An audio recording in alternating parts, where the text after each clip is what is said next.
I'm happy to note that today's webinar is brought to us by Concordia patron member PMI, and we're grateful to them for helping us drive this conversation on this very important issue. I am going to, as I introduce our moderator and our speakers, issue a very quick poll just to get a sense of where people stand today. This is admittedly a poll that I've cribbed from Gallup, and so it's asking everyone what their current attitude is with regards to media trustfulness. And I encourage you to answer it, fill in, and let us know kind of what the audience feels like today, what the pulse in the room is. We'll close it in a moment. So thanks. I'm seeing some responses already coming in. This is great, and I think it will help us ground today's comments. So with regards to today's amazing panel, we are joined first and foremost by our moderator, Hagar Shamali. She's the founder and CEO of Greenwich Media Strategists. And Hagar has over a decade of government experience, including at the United Nations, the US Department of Treasury, and the National Security Council, which she is all, of course, channeling and bringing into her current career as a media strategist. On our panel, we have Daryl West. He's the Vice President and Senior Fellow of Governance Studies at the Brookings Institution. His current research focuses on American politics, technology policy, and artificial intelligence. We have Vivian Schiller, who is the Executive Director of the Aspen Digital, which empowers policymakers, civic organizations, companies, and the public to be responsible stewards of technology and media in the service of an informed, just, and equitable world. And Hagar and I were exclaiming before she joined, but just how her background and career, she's held amazing positions across digital, social, and traditional media organizations. So we're really excited for what she's able to bring to today's conversation. And then finally, we have Ambassador Arturo Sarakan, who is an international strategic consultant and public speaker based in DC. And he's the former Mexican ambassador to the US, a position he held for from 2007 to 2013, so key times in the US-Mexico relationship. He's a digital diplomacy pioneer, using social media as a tool for diplomatic engagement and outreach, and can definitely bring in that to today's conversation.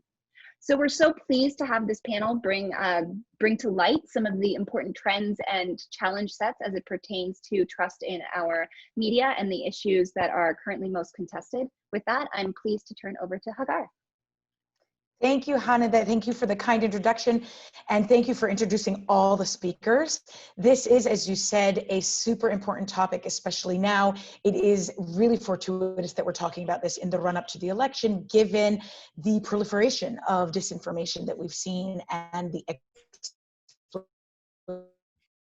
exploitation of social media platforms. I know I'm really excited that not only has this proliferated, but there has been a number of concerning events and activities that have been happening lately. As I'm sure you've seen, the US government has highlighted disinformation by governments like Russia, Iran, and China, each with their different political and ideological goals, and published an incredible story about how, due to Russian and Syrian disinformation campaigns, the leader of the White Helmets, which is a rescue organization in Syria that works to save civilians, how the leader was so affected by the lies that this disinformation campaign pursued that his organization suffered, and ultimately he couldn't bear the pressure and he took his life. This issue affects people, both regular people in practical ways and also those in the public eye. And these types of activities affect how people think. They change their opinion, they can change. As you can see from the example that I mentioned, reported by The Guardian this week, they can ruin people's lives.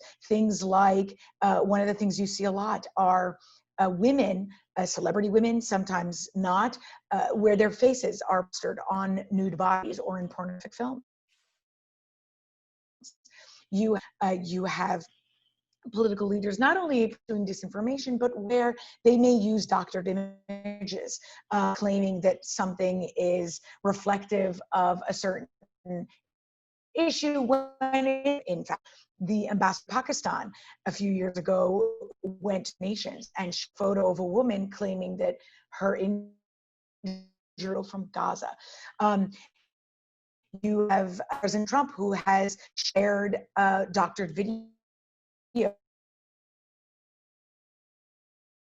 Hi, everyone. It looks like there are some connectivity issues with Hagar's connection. We'll hope that she's able to rejoin in a moment, as I know she's providing some really important context to today's discussion. Represent how you define misinformation and disinformation, and what you perceive as the greatest threat in that issue right now. So why don't we start, Ambassador, why don't we start with you, and then we'll go around. Hagar, we lost image and sound, so I couldn't catch the question. Oh no, I hope you heard most of what I said. All right, well, we'll just go with the question.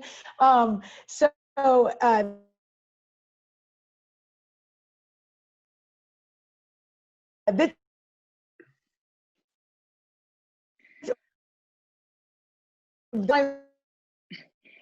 Hi, all. Apologies for this. It is as the big issue. So this seems to be the nature of a digital event. Hagar, your connection is coming in and out, which I'm so sorry about. If we could ask the question one more time, or if I could reinforce, I'm guessing we're talking about maybe how the panelists in their own work and based on their experience define misinformation or disinformation, and some of the most impactful examples of either messaging technique that they've seen in their work. Yes, that's right. That is what I asked. Sorry, I caught, I think, the last 3 words. So I was a bit perplexed as to what the question was. But of course, look, I think that for starters, we have to separate 3 basically different issues and trends: misinformation, disinformation, and malinformation. Disinformation, obviously, is when information is being put out there purposefully to polarize, to create counter narratives, to put false information out there. Misinformation is when incorrect information is spread around, and malinformation is when what we saw with WikiLeaks, for example, private information, whether from a government or an individual, that is put out there on social media or made available to the public with sort of a specific intention to either reveal the information or damage the institution or the individual. So obviously these 3 different types of behavior particularly on social media platforms, is something that I think a lot of governments, a lot of embassies, a lot of foreign ministries, a lot of multilateral institutions, a lot of corporations increasingly, and NGOs are having to deal with in the 21st century. Information is being increasingly weaponized, and sometimes it has political electoral drivers, like what we saw in the 2016 presidential election in the United States, what we're seeing in this election, what we've seen in the context of geopolitical tension, as we saw in Ukraine after the Russian invasion of Crimea.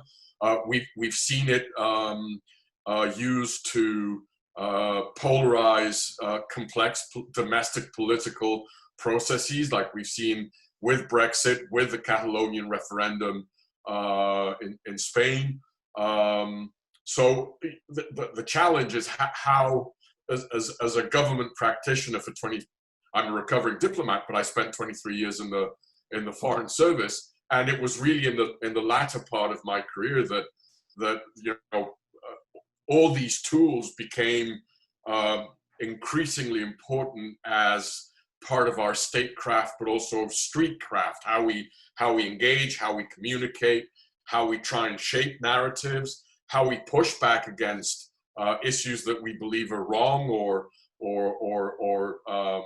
inadequately casted in a media or a public narrative. And the challenge is that I think governments are much slower to react and to adapt to the pace of technological change. I always said, when I was explaining why I had decided to become the first ambassador to the United States to open a Twitter account as a means of public diplomacy and outreach, that everyone except babies hates change. And foreign ministries and diplomats in particular are even more reticent to change. And so it's been at the beginning, it was very hard convincing ambassadors and foreign ministries and embassies to start learning how to engage, how to communicate, how to create trust, because public diplomacy can be very quickly seen as propaganda and as disinformation.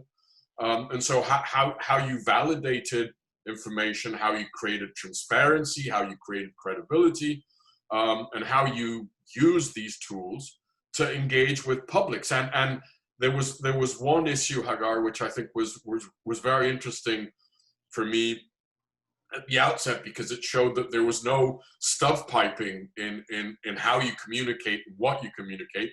I started tweeting in English, and I was the ambassador to the United States, and I started getting pushback from Mexicans in Mexico saying, "Why the hell are you tweeting in English?" And my first reaction was, duh, because I'm the Mexican ambassador to the United States, and I need to communicate. Yes, the United States is the second largest Spanish-speaking country in the world today, but I need to communicate in English. And then immediately I said, I'm in the wrong.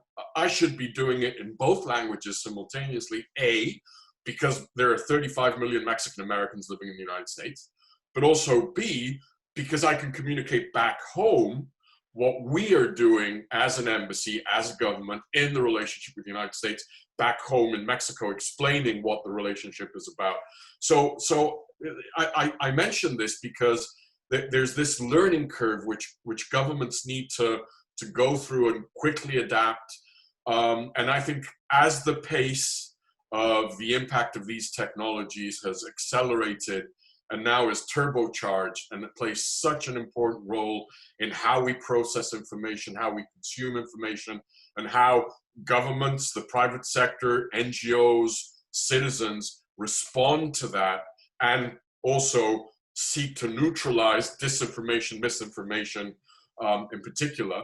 This sort of the speed with which governments respond is critically important. I always sort of characterize this, and I'll end with this, that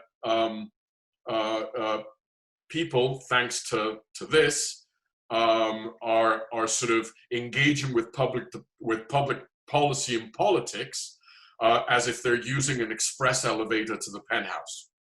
But the governments are responding to that by walking up the 50th flight of stairs to the penthouse. That's the disconnect that exists between how a lot of governmental institutions, and even in the private sector, you're responding to a lot of the information that is being put out there, particularly when it relates to disinformation or misinformation. That's so interesting. I agree with you, having been in government, how slow government can be to react to these things.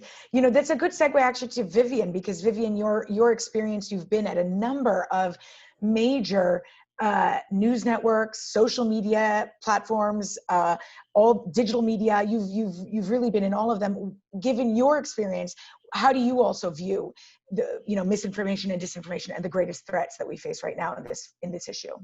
Well, if Arturo is a recovering diplomat, I'm a recovering journalist. But I also can criticize my own industry, the news media, for being slow to react to change, even though news organizations are famous for responding very quickly to breaking news. And in fact, I'll point to the survey that you put up as Exhibit A. As a panelist, I wasn't allowed to answer it, but I don't know how I would have answered it, because the question is, do you trust the news media? And then it said, I think, what, TV, print, and radio. And, my answer to that question is another question, which is, what do you mean by news media? I mean, who are we talking about exactly? Because for a whole bunch of reasons, there is so much media out there. Some of it is based on legitimate reporting and evidence-based information, and much of it is not. And, there is, I don't need to tell anybody that's watching this right now that, the last 15 years have seen a flood of information that comes at us through in all different ways, from our news feeds on Facebook and Twitter and YouTube, and TikTok and Snap and, what have you. But also much of it, a lot of it false or mis, I think Arturo perfectly explained mis and dis and malinformation. You see all of that across the platforms. But equally, I would say that news organization, and I'm now talking about quality news organizations that actually report things out based on evidence, even they are having a hard time, not so much telling the truth as understanding how to report on those who do not tell the truth. I think, President Trump has created and his allies have created a sort of a crisis in journalism, which is, before Trump, you would always, report on what, of course, what the president of the United States, critically important person on the globe stage would say, but the flood of falsehoods that come from the president, either on his Twitter feed or at his rallies, how do you cover that in a way that you don't inadvertently amplify that information? So it's a whole new world for news organizations, understanding how to cover falsehoods.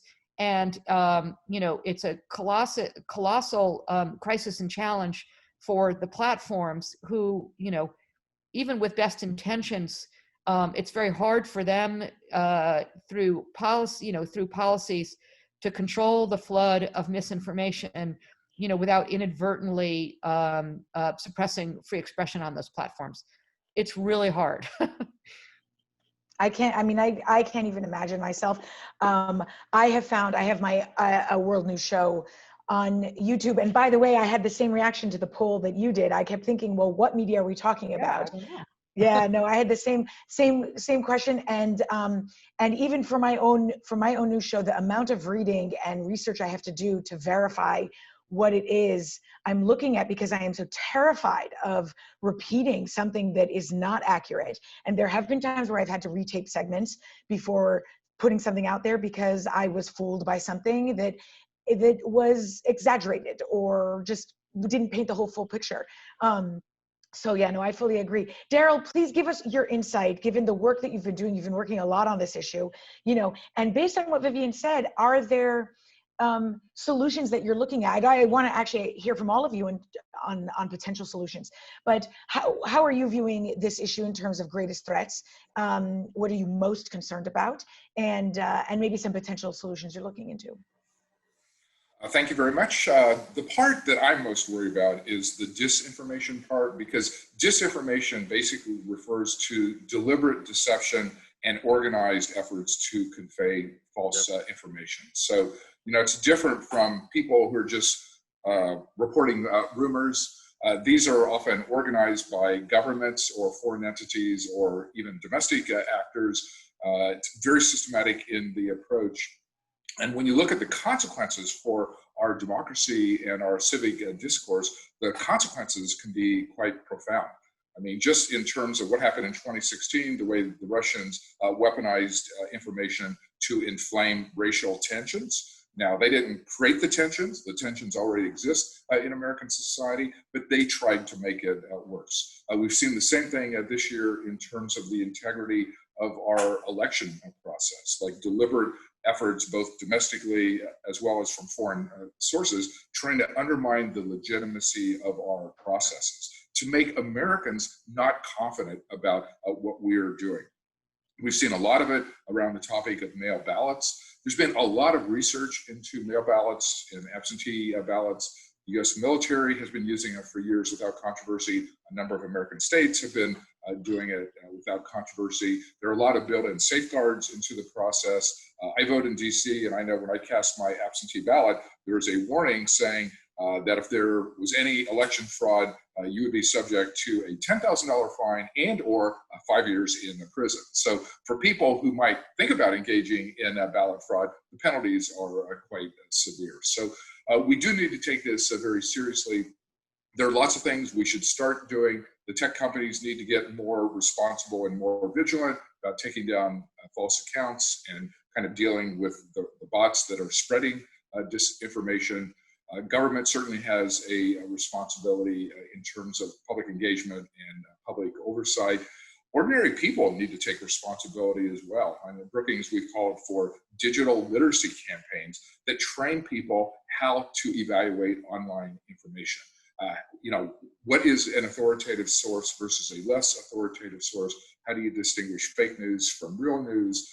We need to start to educate all of our people about this online world, because this is not just a 2020 problem. Like, this is a problem that is going to be with us for some time. Oh, I agree completely, which actually, it brings me to my next point that I really want to talk about, and that is the role that both misinformation and disinformation play in combating COVID-19. And I'll give you an example. For me, when President Trump said about a month or two ago that a vaccine would come out by November 1st, I think is what he said. So before the election, I remember thinking to myself, this seems like a political ploy, and I hate, as a former government official myself, having worked in the U.S. government for 12 years, and I'm very proud of that, and I see all the good the U.S. government does. I couldn't believe I was thinking that the CDC was suddenly a politicized entity, and that I couldn't believe whether or not said vaccine would be safe enough to take. So what are the implications here? Daryl, let's go back to you, and we'll go the other way around. What are the implications here for, given how people trust or don't trust the government, the distrust that's been sown? What are the implications for combating COVID-19 in particular? I mean, there's been an extraordinary amount of misinformation and disinformation in regard to COVID. Like, people saying it's not really very dangerous, it's going to disappear at various points in time. First it was Easter, then it was the summer. Now there are people saying, oh, after the election, COVID is going to disappear, basically suggesting this is a media plot to bring down Trump or a Democratic conspiracy to do him in. I mean, the thing we have to worry about from a public health standpoint is this false information is having an effect on people's behavior. Like, we still have, 20 or 30% of Americans who are not wearing masks because they believe the disinformation. They believe it's not serious. They believe that there's no health risk to themselves. We're going to have the same problem when a vaccine comes online, because there have been surveys suggesting that up to half of Americans say they will not take a vaccine, again, because they believe that this is exaggerated, it's overhyped, it's not as serious as what we think. And so it's not just that the information is flowing and there's falsehoods that are being disseminated. People are believing it, they're acting on it, and it's going to make our ability to deal with COVID, it's going to be a much longer process to resolve that issue. Right. And Vivian, the social media platforms, actually all media networks have a role to play in this, right? But the social media platforms in particular, I find they have been trying to chase this down, right? And so when a falsehood is put up there, certainly from a public persona or a government official, I find that they have been really rapidly trying to run after them and take those posts down. So, I'm curious as to your thoughts on how big is this challenge? Are they doing it? Are the tech companies, the social media platforms, are they doing it well enough? Do they need to do more of it? And if they need to do more, is that even doable? I mean, is the scale just so large that it's a daunting task to even go after? Yeah, I would applaud the platforms. They've been pretty consistent and steadfast in terms of policies around taking down or labeling anything that misinformation about the risks to the risks of COVID-19. Mm-hmm. That said, you raise a good point, which is this is incredibly hard to control. All the policies in the world don't make it any easier to manage platforms of such colossal scale. And let's not forget, there are the anti-vax movement, which is exploding in size, partly because they're able to gain such traction on social media, including private Facebook groups and messaging apps, has gotten very sophisticated about their information campaigns. And, I just want to pick up one thread of what Daryl was talking about. Yeah, there's a lot of nonsense out there right now about the masks and the risks of COVID, whether it's going away. But the biggest crisis is to come when there are vaccines. I am very concerned about that we're going to see, we have not even begun to see the kinds of disinformation campaigns to come around vaccines from the anti-vax movement. And then the question becomes, do the platforms not only have a responsibility to take down false posts, but do they have a responsibility, like they're doing with the elections, to proactively advance information about the safety of the vaccines, where to get the vaccines, the efficacy of the vaccines, et cetera? That's going to be the big question. And that's a big, that's a leap. They took it with the elections, as you would imagine. Yes, register to vote. You'd think, who could be against that? Of course, it turns out that at least more than a dozen secretaries of state actually complained to Facebook about trying to register voters. Go figure. So just imagine what happens when we're talking about a vaccine, which is, best we can tell, the only way out of this crisis. Yes, I'm praying every day for one. Yeah. I'm going to get back actually to on the question of Facebook and registration for elections and so on in a moment. But Ambassador, I want to ask you, how, given your vantage point and your experience, how does this landscape compare globally? So how much do you find that the threat of fake news is around the world? I think it's a persistent threat and a similar threat around the world.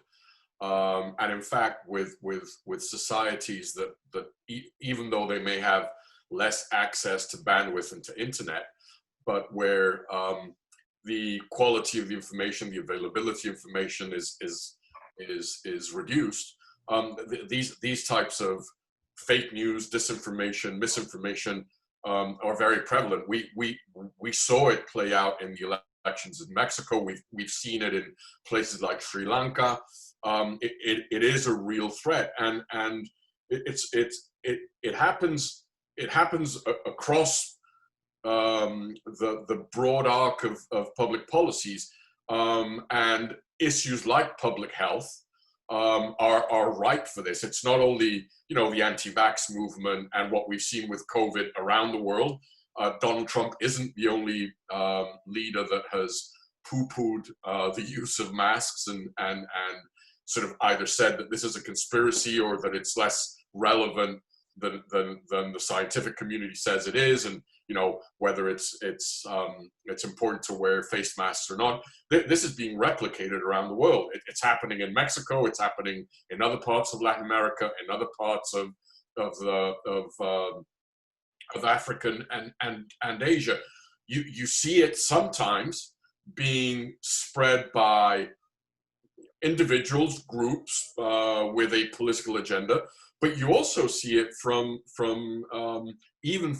sort of, if you look, for example, at the issue of public health in the UN ecosystem, and you know this very well, there are a lot of NGOs, whether it's in regards to non-communicable diseases, whether it's in regards to issues like global vaccine campaigns, where NGOs also play the role of, if not outright disinformation, of trying to use less than corroborated information in issues of public health to sort of change the narrative and to undermine scientific research processes that are taking place in a number of public health areas, particularly in the non-communicable diseases area. So it's a challenge that's happening around the world. It doesn't discriminate between industrialized nations and emerging economies or the developing nations. It's happening all around the world, where you have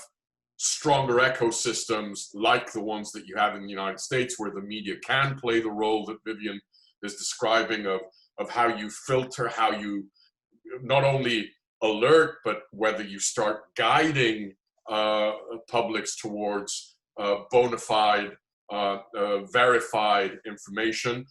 This in other countries, we're far from seeing that. The type of co-stakeholdership that we need to see between sort of governments, whether at federal, state, local level, civil society and NGOs, the private sector, the media, in sort of creating a balance between ensuring that freedom of information is not being encroached on but at the same time, guiding, validating, becoming a clearinghouse for how information is put out there, I think is a challenge that is equal to all nations, or to the majority of nations around the world. And remember, there are a series of principles that are applicable whether you're operating in the social media landscape of the United States, or whether you're operating in the media landscape of Myanmar, and that is that a vivid lie is much more compelling and memorable than a boring truth. And the other thing that I think is very important, and we haven't addressed it, and it does lead to sort of a tricky space, because it is no longer just investigative journalism and reporting, but I think is critical. And when you're looking at how, for example, I've been working on the immigration space in the United States for obvious reasons for a long time, and what's very hard to address is that, you know, many people say, well, if you put out the correct data, this will help to sort of Teflon coat the truth and to ensure that people have access to the information. The problem is that we are beyond hard data and evidence. If you don't create storytelling around the data, people simply will not consume this. If you give people facts without a story, they're going to explain it within their existing belief system. So one of the challenges to push back against disinformation or misinformation or malinformation, particularly the first two, is how do you create narratives and storytelling around those facts, so that when you put out measures to neutralize, to counter disinformation, there's a certain degree of credibility, but also the willingness of people to listen and to process that data. And I think that's a challenge that we're seeing here in the US, but we're seeing in other latitudes around the globe.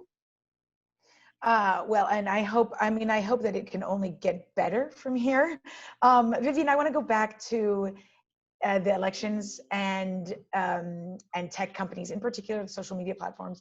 You know, there's been a concentrated messaging effort designed to sow mistrust in the electoral system. Obviously, Daryl mentioned it as well, and potentially this could obviously pave way for chaos coming, you know, after November 3rd.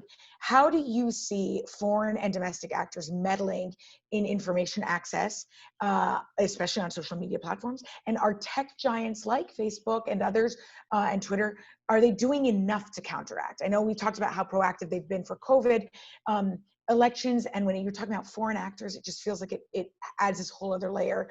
What have you seen? Can you tell us a little bit about how much resources they're putting into this, if the technology development on this is moving well, or if a lot more money needs to be poured into it? Yeah, before I do, I just want to correct something I said before. It was actually 6 secretaries of state who sent a letter to Facebook telling them that they should not have a voting information center to inform citizens of how to register to vote. So I said no, 2006. Alabama, Idaho, Kentucky, Louisiana, Mississippi, and West Virginia. So, but I think it's endemic, and that was based on reporting and very good investigative reporters at BuzzFeed. There are many attempts to try to manipulate our information ecosystem. There are still foreign actors. We know for sure Russia and Iran. There are domestic actors who are using false either bots or false identities. But there's also other means of trying to game the platforms that we see right before our eyes. I would point to yesterday's hearings in the Senate. It was absolutely, which were really just a partisan charade, to be perfectly honest.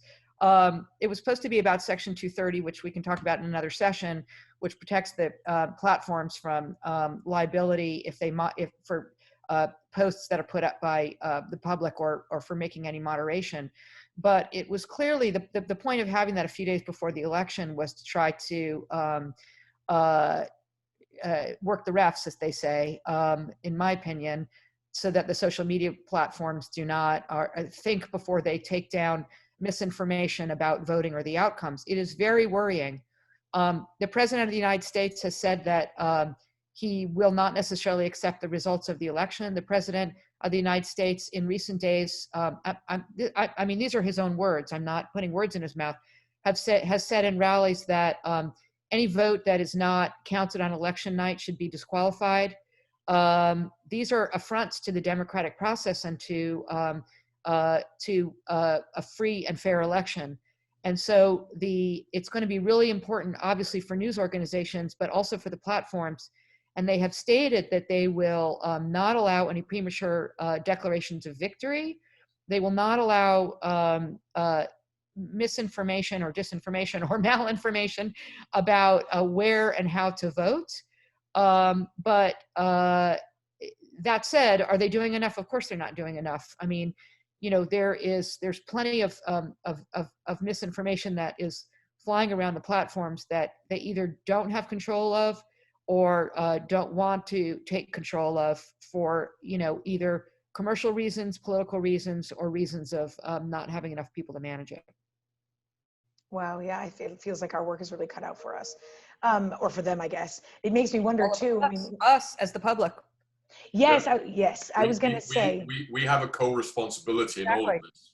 Yes, I was actually, it's funny, what Vivian was talking about, one of the things I was thinking of was, even with my own question, am I placing too much of the onus on the media and digital media platforms when, you know, I've seen it myself with people where the public, they don't want to do that extra research, or maybe their education doesn't train them to do that. I mean, and which opens up a whole other host of questions. Daryl, do you think that, maybe you can expand on a little bit about that, right? Like how we solve that outside of the media, you know, whether it's government and public or schooling, and how we can do that. But also, is this the future of our democratic discourse? And are we just going to have to figure out ways around it? And what does that mean for our democracy? Unfortunately, it is the future of our democratic discourse, because that's not what I wanted to hear.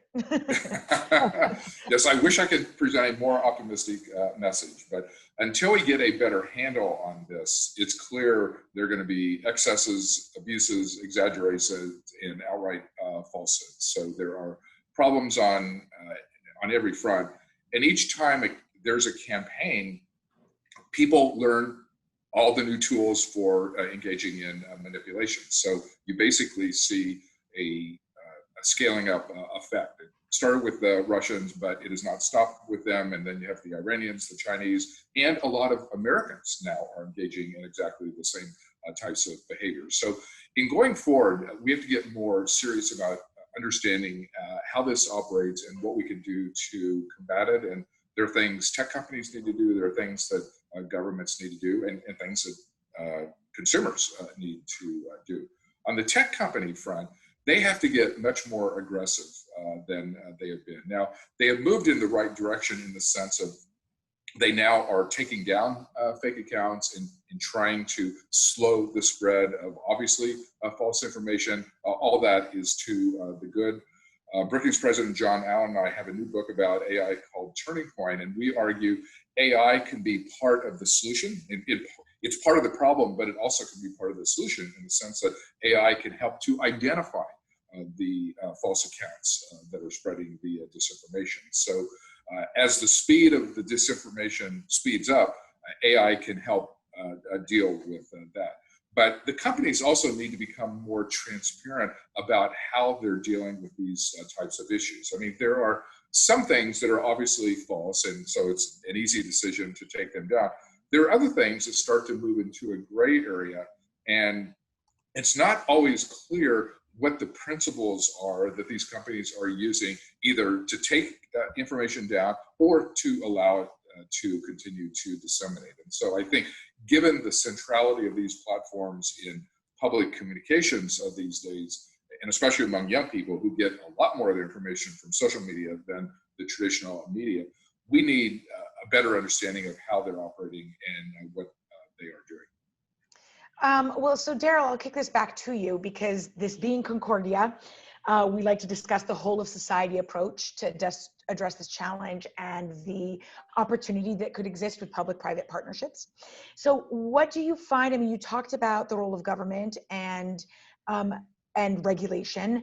What would you like to see done, you know, in terms of regulation? What are the pros and cons there?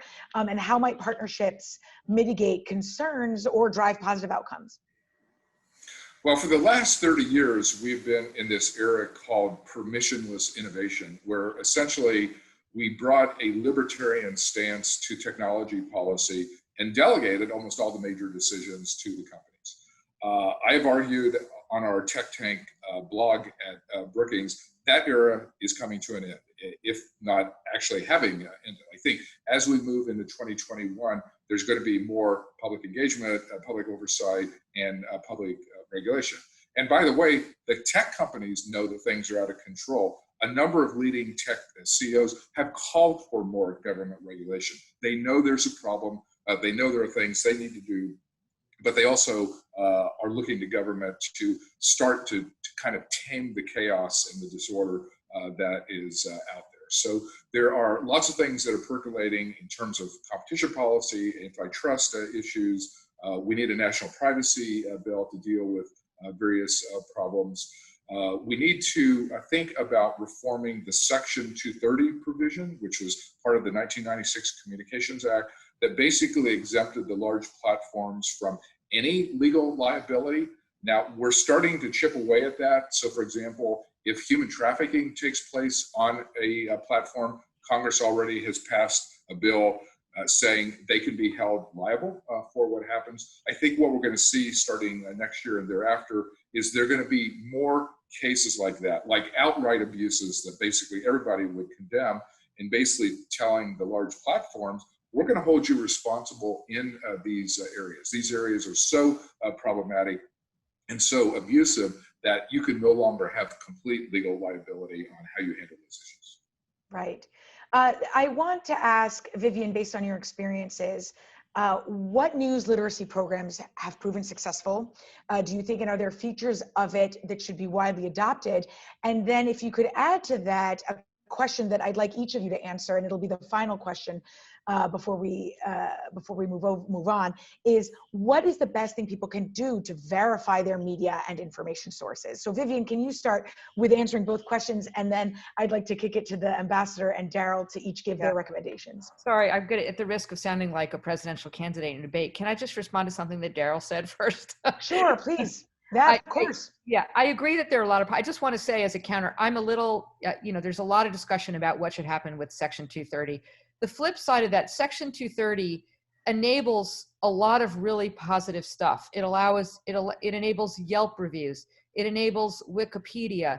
It enables a lot of really important tools that we use. It enables people to express themselves, legitimate expression on the platforms. And while there are certainly human trafficking, I think we can all agree should not be allowed. I'm a little worried about overreach when it comes to regulation and legislation. And so I just wanted to put that out there. It's very, very complicated, and the risk of unintended consequences is great. So I just wanted to put that out there. In terms of media literacy, media literacy is a long-term play. And it really starts with civics education in schools, which has fallen by the wayside in recent decades, which is also difficult to make happen because of the way that our education system is so decentralized in this country. That said, there are some really great organizations. The News Literacy Project has some great tools. They've been making some good dents, but there isn't just one. Thanks for putting that in the chat. They're really a terrific organization. I used to be chair of their board years ago. So that is terrific, but it's really, no single NGO is going to solve this problem. It really comes down to civics education, which, seems to be the theme of our panel, is everybody's responsibility. And sorry, what was the last question? I was sort of fixated on Section 230. If you could give, and actually this is a great way to close, if each of you could give your recommendation as to the best way to verify information and seek the truth. And I'll take that opportunity as well to tell the audience, if you have any questions, please start thinking of them and putting them in the chat box, because I'll move to Q&A afterward. Well, I'll be brief to leave time for questions. I mean, be a careful and educated consumer. You know, it is just too easy to share, read something and think, yeah, that sounds right because it's what I believe, and share it. Understand sources, understand motivations, and be a careful and responsible steward of information and democracy. Yes. Ambassador, what recommendation would you have for everyone on this? This is a tough question because the first challenge, we've got two challenges. One is that because of the multiplication of social media platforms and media in general, you know, just think back 3-4 decades ago to what the media landscape in the United States looked like, and look at the media landscape today. And so what this is doing is it's balkanizing, it's creating silos where if you're on the left, you just listen to and you read a number of platforms, and if you're on the right, you do the same, and there's no cross-pollinization of ideas, and no debate, no contrast of information. And that is something that is really hard to solve and to break down unless you start creating sort of clearinghouses of information, whether it's at the national level with different media platforms that come together with civil society, with NGOs, with the government.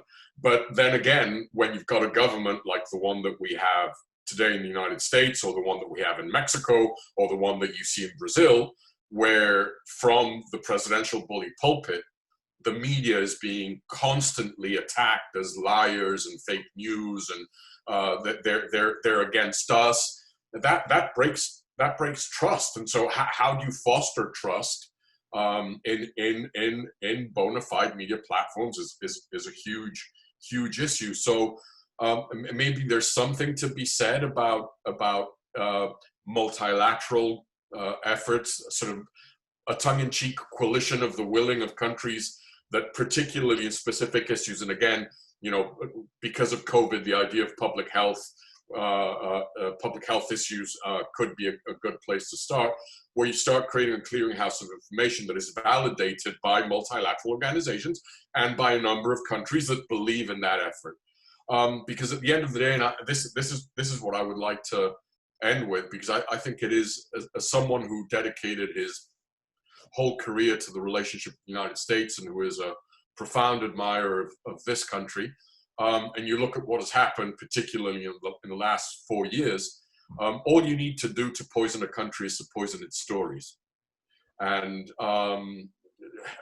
this is something that I think we all need to address, whether from the private sector, from society, or from the government, to confront, because once that's broken down, then you can basically say, you know, I'm a Martian who's been living in this skin for the past 400 years on Earth, and people are going to believe it. So breaking down silos, creating clearinghouses of information with multiple stakeholders from state, non-state actors in the corporate sector and the media is critically important. And then again, the issue of storytelling. How do you wrap up hard data, evidence, facts in a compelling way that will get the message across and will get that hard data across to prevent the poisoning of fundamental truths in the social contract of a nation. Thank you. Yes. And Daryl, last one before we close. Quickly, your recommendation on the best thing people can do to verify their media and information sources. I mean, I am a big believer in digital literacy campaigns. I mean, we're already seeing this being adopted in some school curricula. So educators are taking it upon themselves to teach young people how to evaluate information, how to distinguish authoritative from non-authoritative sources. What are the telltale signs of fake news? I mean, there are certain ways you can actually start to identify those things. So teaching people how to do it. But it's not just a problem of young people. In fact, young people have grown up as digital natives. They probably have better antenna than older people do in evaluating fake news. So we also need to emphasize the role of community groups that are doing this, and then government needs to fund these efforts. I mean, this is important for the future of our democracy, so they need to put some funding behind it. But I also want to pick up on one point the ambassador made, just in terms of the global landscape. There are some countries that in the guise of cracking down on fake news, are really cracking down on domestic dissent. And they're basically drafting laws that say, if you're critical of government and we think your criticism is false, that we're going to treat you as someone who's disseminating disinformation. Now, that is not the way to go. That is undemocratic. That undermines the legitimate role of the news media and the free press in those countries. So we do need to guard against those types of actions. I fully concur. Thank you so much. All right, great. Well, listen, that concludes our panel discussion. We thank you so much to the speakers for being here and for talking about this really critical topic at this incredibly tense time a week before the election.